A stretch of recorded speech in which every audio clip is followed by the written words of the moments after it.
से ज़्यादा, और उस डस्ट पार्टिकल्स हैं, और जिस तरह बताया कि जी कोल्ड एनवायरनमेंट है, तो डस्ट का मेजर रोल है।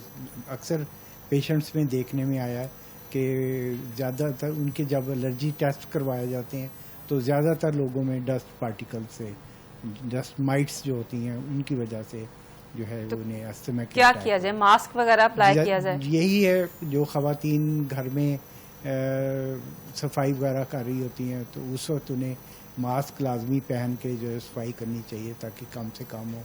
एक बड़ा अहम रोल कारपेट्स का है। कारपेट्स में जो है डस्ट माइट्स होते हैं, उनकी रेगुलर सफाई नहीं की जाती, तो हम एडवाइस करते हैं ऐसे पेशेंट्स को जिनमें घर में अस्थमे के ज़्यादा पेशेंट्स हों तो वहाँ कारपेट्स वो हटा दें, और तो उससे जो है डस्ट के एपिसोड्स जो हैं वो कम हो जाते हैं।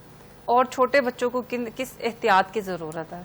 छोटे बच्चों में सबसे ज़्यादा तो ये है कि उन्हें सर्दियों के सीज़न में जो है ढांप के रखना चाहिए। सर्दी से कोल्ड एक्सपोजर जो है वो कम से कम होना चाहिए। और गर्मियों में? गर्मियों में जो है वो भी एकदम से बाहर और अंदर का टेम्परेचर जो है वो बहुत ज़्यादा डिफरेंस नहीं होना चाहिए, नॉर्मल टेम्परेचर में ही बच्चों का रखना। अच्छा, एकदम गर्मी से आके ठंडा पानी पीने से भी कोई सांस की शिकायत हो सकती है? आमतौर पे नहीं, लेकिन अगर आप प्रोन हैं, आप अस्थमे के पेशेंट में हैं तो उसमें चांसेस है कि जिट बहुत ज़्यादा ठंडा पानी पिएंगे तो अस्थमा का अटैक हो जाएगा। अदरवाइज आम आदमी में ऐसी कोई सूरत हाल नहीं।